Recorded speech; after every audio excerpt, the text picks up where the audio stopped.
pautas también fuertes del ministerio petrino que no había yo mencionado. Entonces, como no quería adelantar mi homilía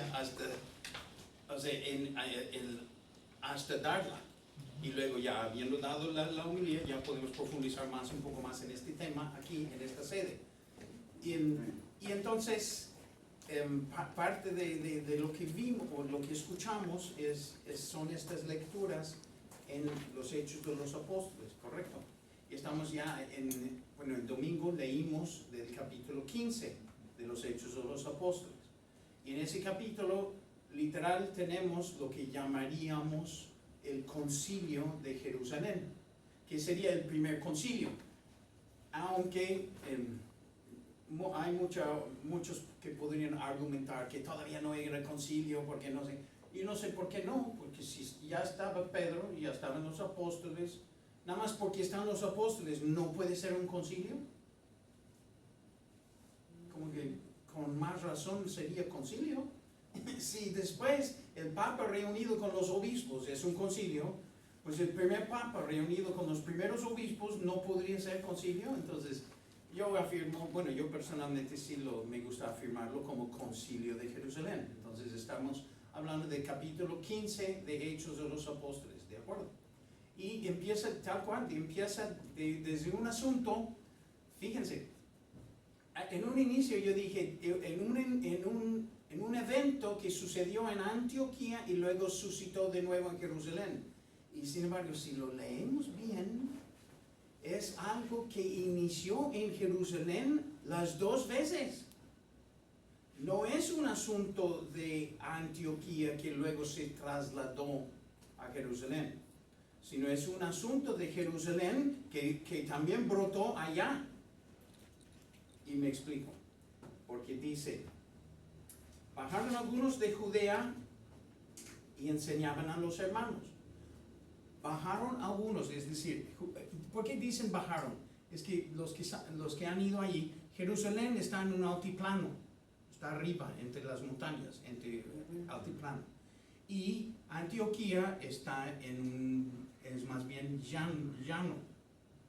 Entonces dicen bajaron porque literal bajas de la zona montañosa hacia una zona más no tanto mar, pero sí, una zona ya baja, ¿no? Entonces por eso dice, bajaron algunos de Judea que enseñaban a los hermanos. Entonces, Judea, ¿dónde es?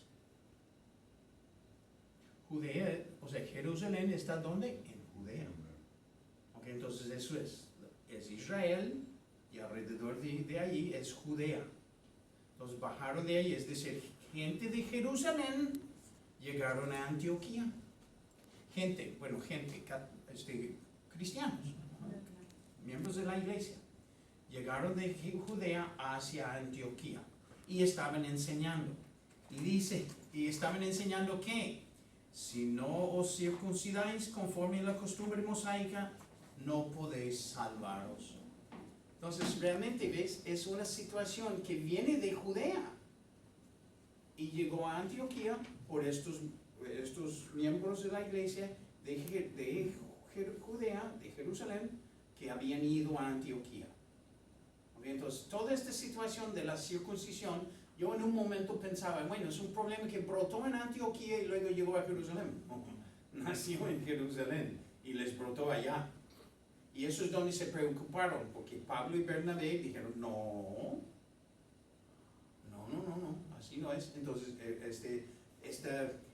esta firmeza de Pablo y Bernabé, etcétera, es lo que causó la división ahí, la discusión, etcétera. Entonces, decidieron que Pablo y Bernabé y algunos fueran a Jerusalén a ver el asunto. Ya me hablan todo, ya terminó la clase. No, gracias. Con Pedro pues, pero luego lo vamos a ver, ok. Gracias. Entonces, efectivamente, para ver, tenían que ir a Jerusalén. Ahora, está interesante esto, porque fíjense, ¿dónde estaba Pedro? En Jerusalén, ¿se entiende? Okay, entonces, el cristianismo que salía de Jerusalén Era el cristianismo, se supone, el cristianismo puro, correcto, pristina. Y sin embargo, llegando a Antioquía, pues vemos que tenían algunas cosas entre todos que no estaban todavía decididos, pues. Eso de la circuncisión sí o no, no estaba decidido. Nadie había dicho circuncisión sí o no. Y cuando llegan a Antioquía es cuando Pablo se opone y dice, no, circuncisión no. O sea, estamos viviendo como no judíos y vamos a exigir que vivan como judíos. No, no tenemos que obedecer la ley así, porque es una nueva ley en Cristo. Por eso dejé de ser fariseo, ya soy católico porque dejamos de hacer eso. Ya estamos en una novedad de vida. Pablo insistiendo, ¿no? Entonces por eso van a Jerusalén. Eso era bien judío. Antes había sido muy judío. Sí, Pablo era el judío más judío de los judíos. Es más, Pablo, acuérdense, y él mismo lo dice, él no solo era fariseo, etcétera, sino tan celoso por la fe judaica, que él iba a Damasco para impresionar a los cristianos, o sea, judíos cristianos, ya eran cristianos, pero todavía no distinguían bien, a esos judíos cristianos que estaban apartándose. Todos los otros fariseos, ¿dónde estaban? En Jerusalén, tranquilos. Pero Pablo, celoso por la ley, celoso por la fe, dice, no es posible, vamos a acabar con esto. Y entonces iba impresionando, etcétera, etcétera, y no fue suficiente aquí en Jerusalén, voy a Damasco también, porque escuché que hay mucho ahí en Damasco, vamos. Y ya eso es cuando Jesús dice, ¿qué pasó? Ese es capítulo 9, eso, cuando Pablo menciona toda su conversión, ¿no? Entonces, efectivamente, más judío, Pablo. Y sin embargo, sobre esta cuestión, nada judío. Circuncisión, no, es que una cosa es judaísmo, es lo que yo era, pero ya en Jesús, ya no. Ni griego, ni judío, ni gentil, no, somos uno en Cristo, aparte, a otra cosa. ¿Quién te redimió, la ley o Jesús? Y así, y etcétera, él predica todo eso, ¿no? Entonces deciden subir a Jerusalén para ver el asunto con los apóstoles. Obviamente, los apóstoles, pero como estamos hablando de Pedro, etcétera, y estamos pegados también todavía a este tema del ministerio petrino, tenían que ir a Jerusalén, ¿por qué? ¿Quién estaba ahí? Pedro. Tenían que ir con Pedro. No sé, la otra vez cuando hablábamos, ¿se acuerdan? Gálatas, a ver, de una vez, ¿no? Gálatas 1:18, hace rato que no mencionamos ese texto, pero sí lo hemos visto, pero ahorita es buen momento. Gálatas 1:18.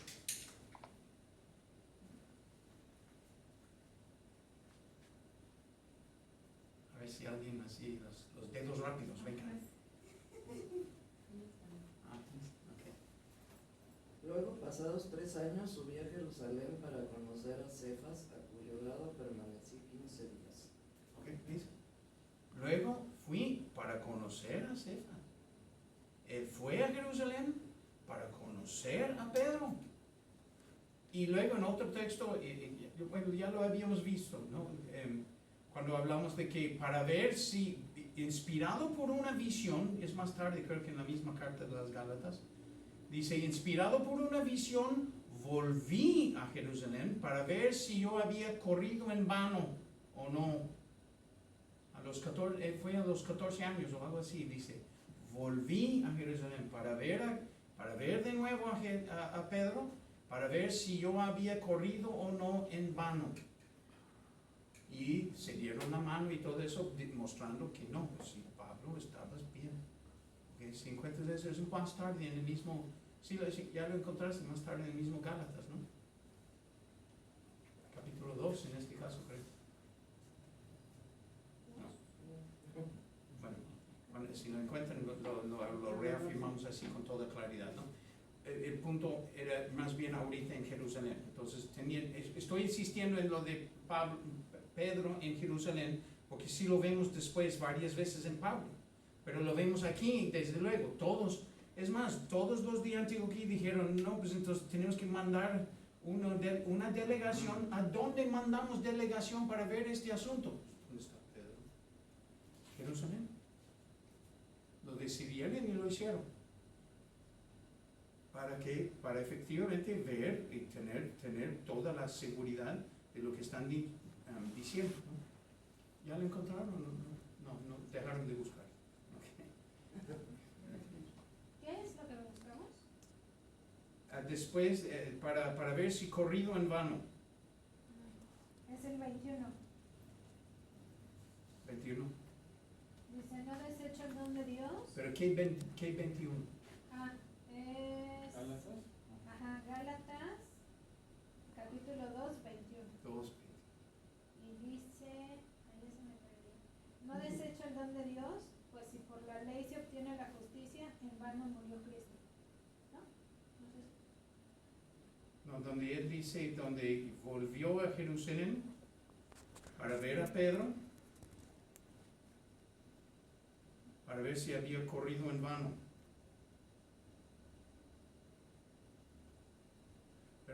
Pero puede ser que no diga Pedro, puede ser que diga Kefa, o puede ser que diga Cefas, ¿no? Cefas. O puede ser... Ah, es el 2. Subí en virtud de una revelación y les expuse el evangelio que predicó entre los gentiles, particularmente a los que eran algo, no sea que corriese o hubiese corrido en vano. Sí, pero no explicaste. Ah, No explicaste. Sí, porfa. a ver, otra vez. luego al cabo de... No, pero ¿dónde es el texto primero? Ah, es Gálatas 2, versículo 2. Ok, Gálatas 2:2, justo después del otro que antes, sí. Pero Sí. bueno, voy a leer desde el 1.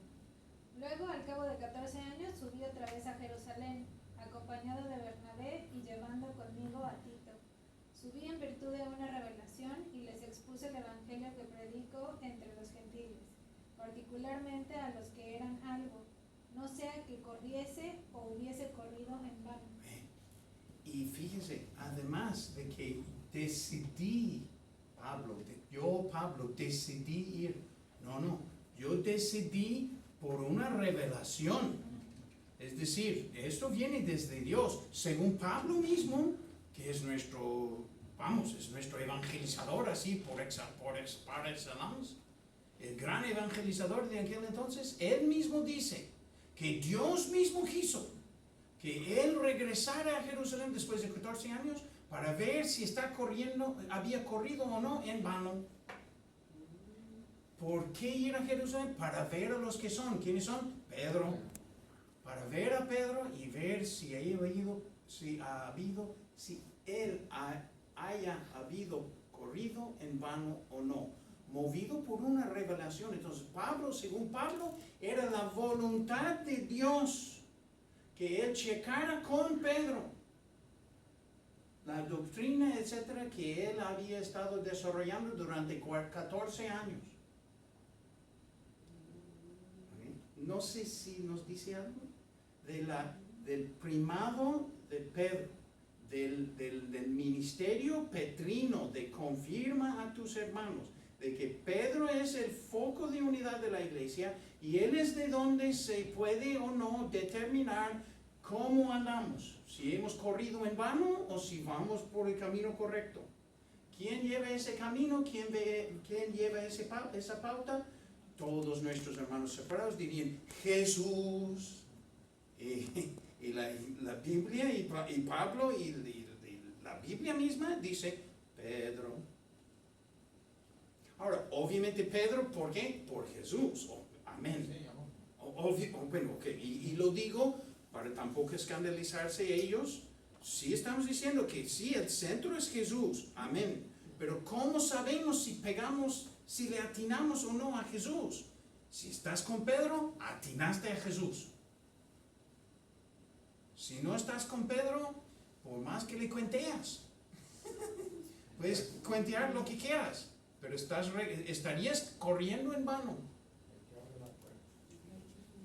El que abre la puerta. Exactamente. ¿Se acuerda? Juan 10. Yo soy la puerta.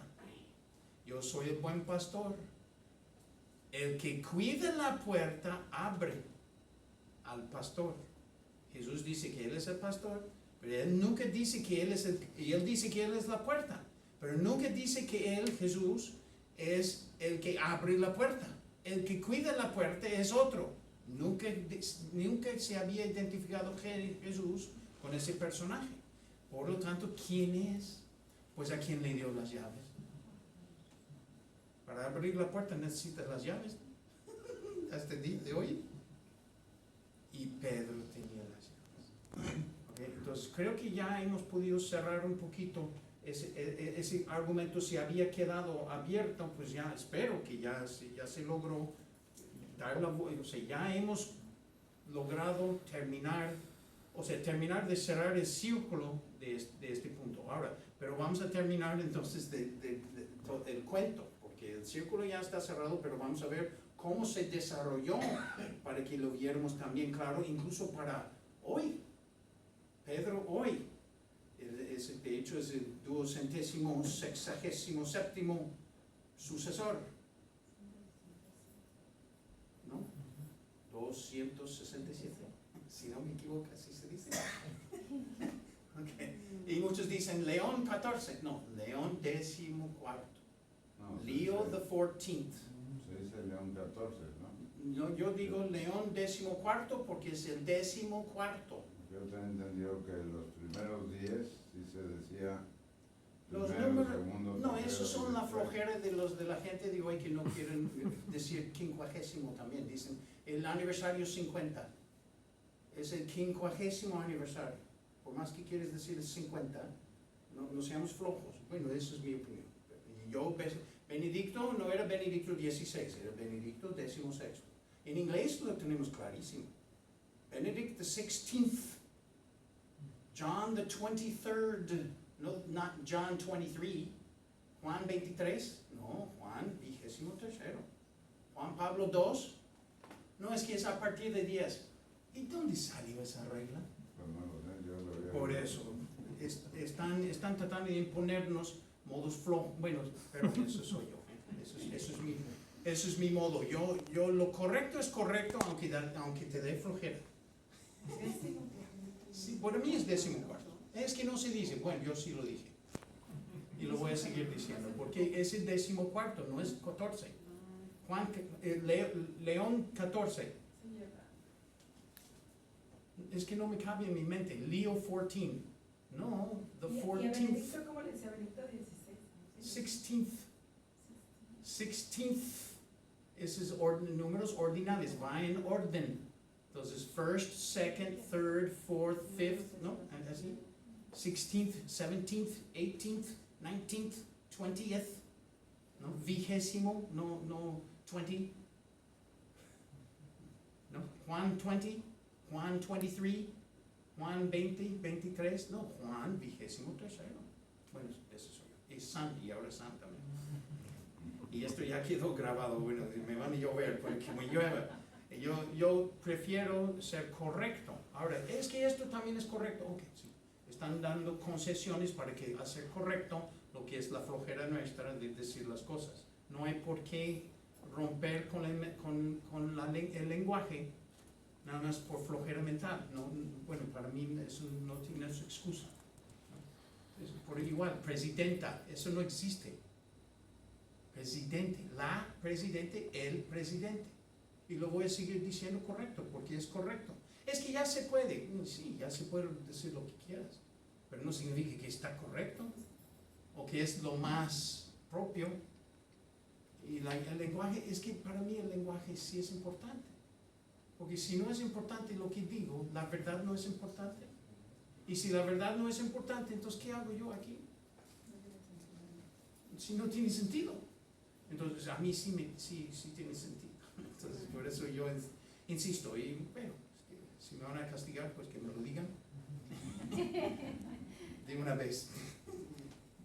Pero decirlo, bueno, ellos dicen es que también es correcto. Ok, para ti es correcto, pero yo no tengo flojera mental. Voy a tratar de esforzarme por decir las cosas con todas las de la ley, no solamente en nada más indicar así un poquito porque me da, no sé qué, 14º.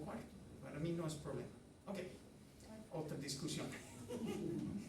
Y tuvieron, y fíjense, entonces llegaron estos a Jerusalén y ahí estaban platicando y dice, y luego enseguida en Jerusalén mismo, 15:5, no, Hechos 15:5, es donde empezó la discusión porque Pablo y Bernabé habían llegado y entonces estos mismos de Jerusalén, o sea, algunos fariseos que habían sido fariseos, ¿qué dijeron?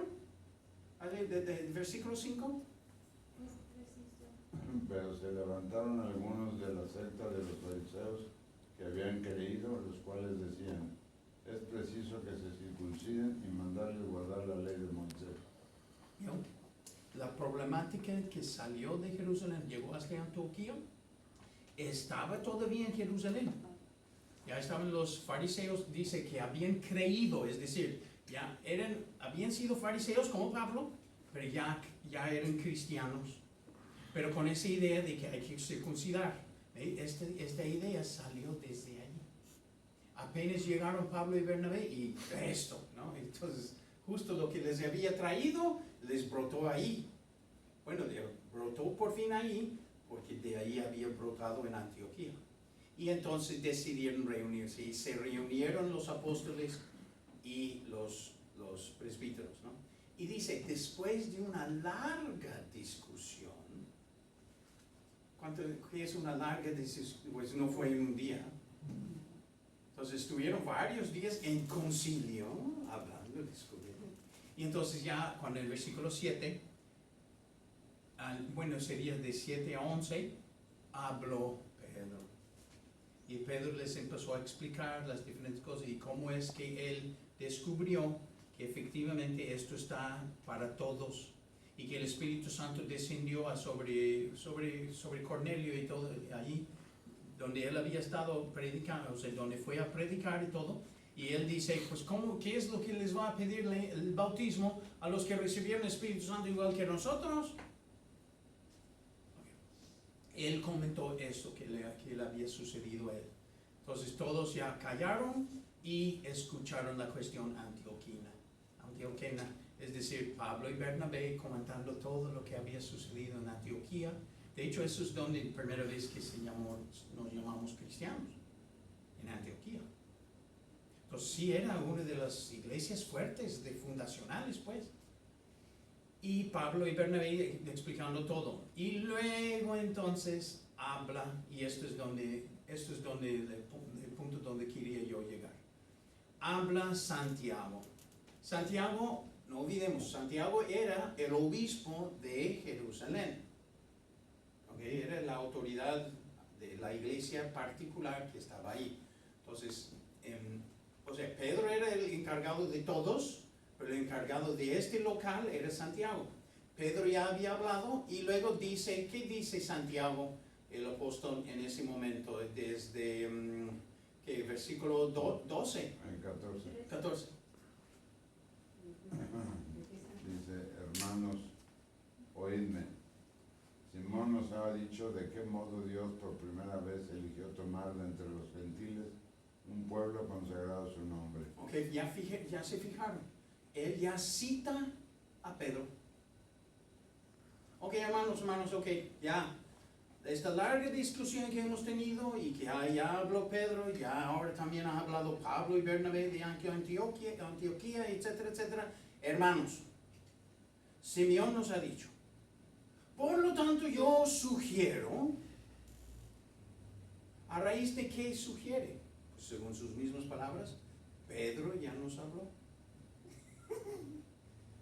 Habló Pedro, causa cerrada. Entonces ya Simeón nos ha hablado y entonces yo sugiero. ¿Les pareció bien? Dijeron. ¿Les pareció bien a todos? Entonces no sé qué. Entonces decidieron enviar algunos para acompañar a Pablo y Bernabé, algunas personas, ¿por qué? Porque estos dan testimonio. ¿Se han fijado lo importante de eso, del testimonio? ¿Por qué? Porque si Pablo y Bernabé tenían esta idea de que no sé qué, etcétera, etcétera, y en el camino habían mandado otros para hacer la discusión con ellos, es decir, me imagino que estaban las dos partes, si me permites, peleadas. No estaban peleadas, pero en cuanto doctrinalmente sí. Entonces, sí circuncisión, no circuncisión. Y Pablo y Bernabé, no circuncisión, y si seguramente algunos habían ido de los de sí circuncisión. Regresen a Antioquía. Si hubiera sido nada más, regresa Pablo y Bernabé y estos otros, igual por el camino, podrían decir, ¿no? Pablo y Bernabé les convinieron con ellos, que incluso pensando mal, hasta con algo que lubrifica las cuestiones, se habían puesto de acuerdo, entonces el testimonio de estos y el testimonio de ellos, que siempre no circuncisión. No, para evitar eso, ¿qué hicieron? Mandaron una carta y miembros de la iglesia de Jerusalén que los acompañaran. Entonces ya tienes también testimonio aparte, terceros, que dicen, además de la carta, que da fe haciendo, el testimonio de los otros da solidez a la carta. Y la carta también da solidez a todo el argumento que Pablo y Bernabé de regreso. Los otros que habían ido también se entiende que ya habían accedido también, por lo que dice la carta. Dice, versículo 22, ahora sí, tenemos que leer también ese número, ese versículo. 15, 23. 22 o 23. 23 dice, y escribirles por mano de estos. No, pero justo antes, 22. El 22 dice, Sí, pareció entonces bien a los apóstoles y a los ancianos con toda la iglesia, escoger de entre ellos para mandarlos a Antioquía con Sí. Pablo y Bernabé, a Ya, Judas llamado Barsabás, Ya. y así los varones principales entre los hermanos. Es que me interesaba nada más que se escuchara que decidieron ellos y toda la iglesia. ¿Sí o no? Y toda la iglesia. Es que es muy fuerte esa frase. Aunque también dice todo lo que ya había comentado, ¿no? Que fue toda la comitiva. Pero nosotros con toda la iglesia hemos decidido. Fíjense cómo suena también lo que dice la misma carta. Nosotros y el Espíritu Santo hemos decidido que hasta nosotros y el Espíritu Santo, ¿cómo se atreven a decir que el Espíritu Santo está de acuerdo con nosotros lo que estamos diciendo? Cuando oigo a una persona que me diga, no, es que el Espíritu Santo, no sé qué, etc., ¿sabes lo que me pasó? Digo una pauta aquí para la desedificación, pero un mal ejemplo que les voy a dar, pero bueno. Yo, primer año, apenas empezando, mi segundo año así en el seminario, a veces caminábamos conversando para airear la mente, etcétera, etcétera. Caminábamos por los pasillos o por los jardines en grupitos, practicando, ¿no? Y en eso uno de los compañeros de primer año, en esto, así, de repente, ¡pum!, me pega aquí en el brazo. ¡Pum! Yo, ¿y qué pasó? No, es que el Espíritu Santo me inspiró a pegarte. Y dentro de mí me da, no estaba yo realmente enojado, pero indignado. ¿Cómo es posible que esta persona diga que el Espíritu Santo le dijo que me pegara? Eso no suena al Espíritu Santo. A mí no me sonaba el Espíritu Santo. Y me daba indignación que me había hecho eso, y además con la excusa de que el Espíritu Santo le había dicho. Me daba indignación. Entonces yo así, ¿qué? Y ¡ping! Unos pasos más adelante se me inspiró el Espíritu Santo igual. Pero se la regresé. Yo no estoy tan chiquita. Él sí era más o menos chiquita. No, yo creo sí le saqué moretón. No me fijé, pero ¿por qué? Porque para que no se le salga la inspiración de estas otra vez. Entonces sí le pegué así en el hombro igual. Wow, pero yo sí le di así. Me giré así, ¡pum!, así durísimo así en el brazo. Que no sé, ¿qué pasó? Que no sé. Pues es que el Espíritu Santo me dijo que te lo regresara. qué? Porque eso de que automáticamente el Espíritu Santo y nosotros decimos, ay sí, con que hagáis. Y entonces, y sin embargo aquí, ¿es lo mismo? Gracias.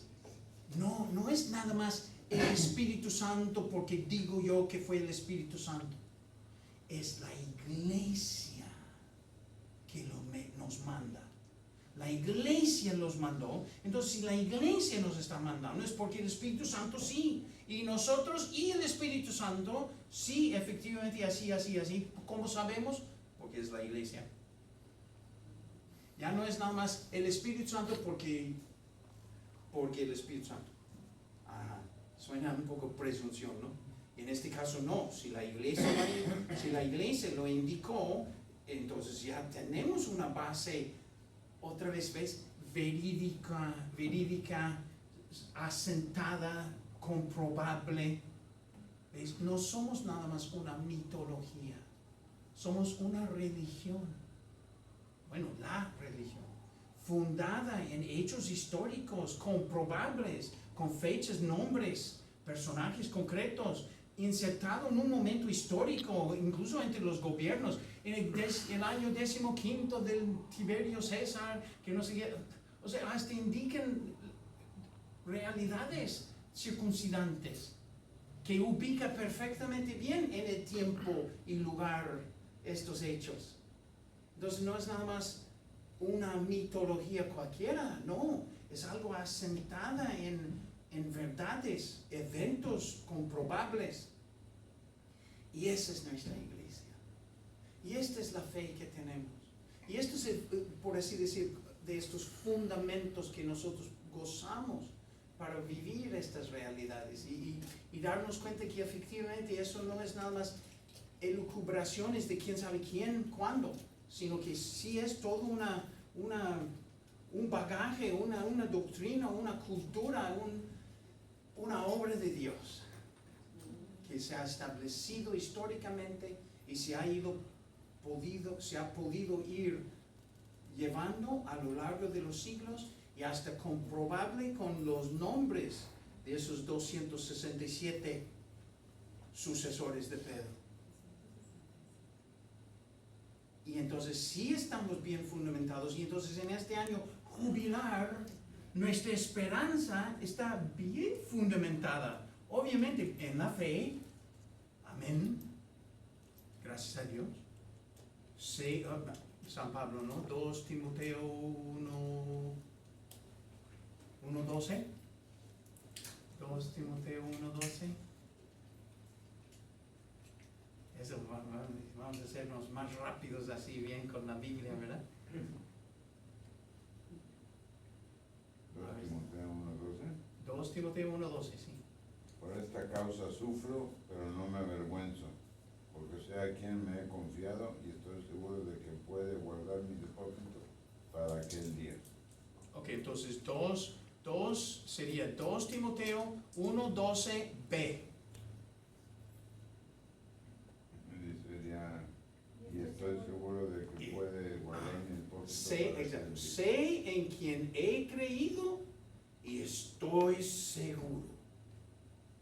Entonces la fe sí nos da esta seguridad, pero para que eso no nada más quede en el aire como que yo creo, créelo y ya, como cualquier mitología. No, tenemos que entonces consolidarlo como en la iglesia. Columna y fundamento de la verdad. Ese texto ya lo hemos visto. ¿Alguien se acuerda? Columna y fundamento de la verdad. 1 Timoteo 3:15.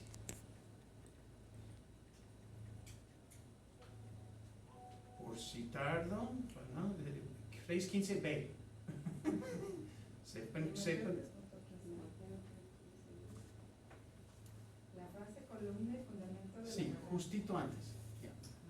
Comportarse, sabe cómo comportarse en la iglesia de Dios. Si no, bueno, leámoslo si quiere. ¿Todo? Nada más encontré la columna fundamental de la verdad. Sí, justo antes. Sí, es eso, pero justo antes eso. No, No lo buscó, lo googleó. Porque lo cita cita preguntas? Sí, la cita, sí. ¿Cuál es? A 1 Timoteo 3:15. Ah, sí. Que es la iglesia de Dios vivo, columna y sostén de la verdad. Sí, pero para que sepan cómo, ¿no? Para que sepan cómo comportarse en la iglesia. Para que si tardo sepas cómo hay que comportarse en la casa de Dios, que es la iglesia de Dios vivo, columna y sostén de la verdad. Ok, entonces columna y sostén de la verdad, la iglesia. Entonces sí, efectivamente tenemos nuestra fe en Dios, pero también nuestra solidez gracias a la iglesia que Dios hizo para nuestra esperanza. Entonces este año jubilar que estamos viviendo, y no, peregrinos en la esperanza, pues peregrinos en la esperanza porque somos católicos, peregrinando efectivamente, sólidamente, confiados y sólidamente asidos a Dios que es fiel, porque la iglesia es columna y fundamento de la verdad.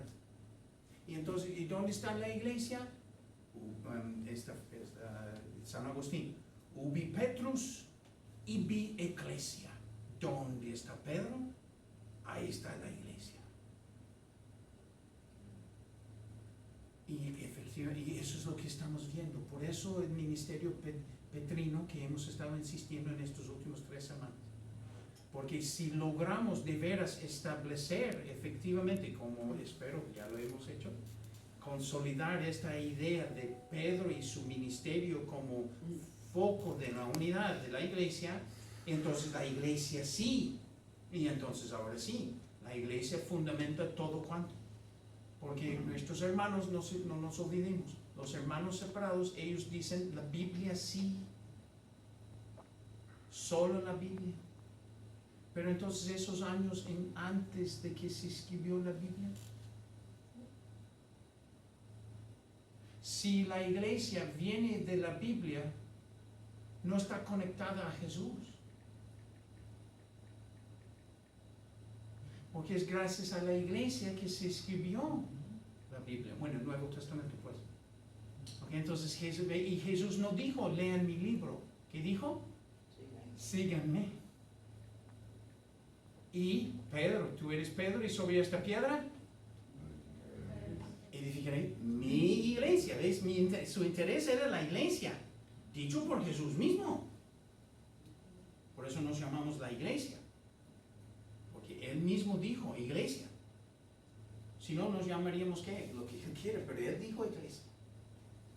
Ok, entonces la misma Biblia lo dice. Entonces, ahora sí.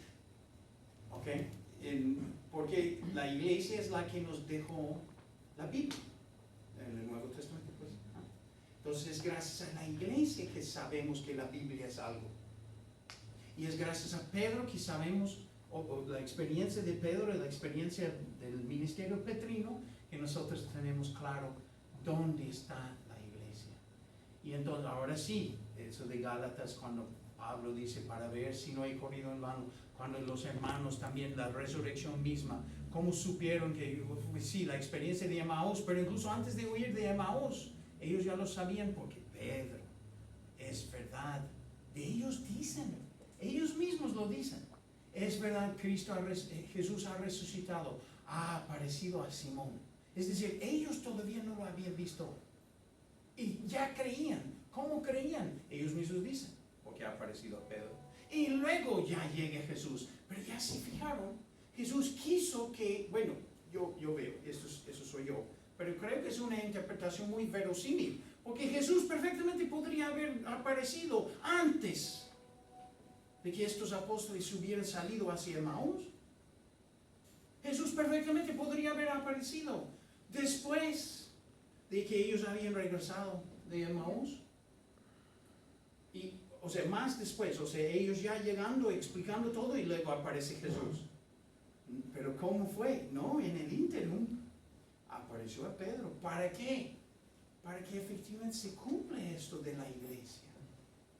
Si Pedro es la piedra sobre la cual se edifica la iglesia, Jesús tenía por lógica, por ser lógico, por ser consecuente con él mismo, tenía que haberle aparecido a Pedro. Y entonces ya se cumple eso de Lucas 22 en la última cena, cuando Jesús dice, Simón, Simón, Satanás ha querido zarandearos como trigo, pero yo he rogado por ti, Pedro. Y tú, una vez convertido, confirma a tus hermanos. Esa es la iglesia, porque Pedro y el ministerio petrino es confirmarnos en la fe, apacentarnos en la fe, guiarnos y darnos, bueno, apacentar es eso, es darnos de comer, pero guiarnos también, es guiar, confirmar y llevarnos a los buenos pasos. Ahora sí, ya, bueno, espero, ya, todo esto ya, entonces es una pieza bien, ya, pero ya bien fundamentado, bien, pues, ¿cómo se llama? Envuelto ya bien en la túnica, en los pliegues de su túnica, ¿no? Una medida bien rebosante en los pliegues de tu túnica, ¿no? Como dice el Salmo, ¿no? Entonces, sí, efectivamente es hermoso entonces participar de esto, incluso hoy, 2000 años después, ¿no? En 8 años, ¿se acuerdan? Tenemos jubileo este año, porque cada 25 años celebramos jubileo. ¿Desde qué año se acuerdan? Desde 1300. Desde el año 1300 llevamos cada 25 años haciendo esto. 25, 50, 75, 0. Cada siglo, ¿no? 4 veces cada siglo. Y cada año 33. Entonces, después de esta, en 8 años más, tendremos otro jubileo. Que nos dé licencia para vivirlo y gozarlo también de nuevo. Y a lo mejor con este mismo Papa. Entonces él habrá empezado su papado en un año jubilar y también llevarnos hacia ese año jubilar también del año 33, siempre cada 33 también, ¿no? Entonces 2033, otro jubileo de la pasión, muerte y resurrección de Jesucristo, ¿no? Hermoso pensar y vivir esto. Ahora, por lo tanto, este año, y quisiera desembocar ahora, este tipo de tema petrino, espero ya haberlo dado más o menos, pero ya desembocando eso, entonces, ¿en dónde? En este año jubilar. Entonces, el hecho de tener el ministerio petrino y asentar, por así decir, intelectualmente, históricamente, bíblicamente, nuestra fe en la iglesia y en la consolidada vivencia a lo largo de los siglos de esta realidad católica, este año se nos invita a la iglesia a la esperanza. Peregrinos en la esperanza. Peregrinos, ¿eh? Entonces, peregrinos peregrinos también así, hasta físicamente estando a hacer peregrinación. A ver cuántas puertas santas pasan por allá, ¿no? Y así, y nosotros igual, o sea, buscar pasar la puerta santa con mi pequeña peregrinación para unirme a esta realidad de la iglesia hoy, que quiere tener un año jubilar en la esperanza, y insistir en esa esperanza. La fe, pues, nos indica o nos dirige la mirada, nos ayuda a enfocarnos en la diana que es Dios. La fe nos ayuda a dirigirnos hacia Él. La fe que está en el intelecto, ¿se acuerdan? Es el número 155 del catecismo, ¿no? Donde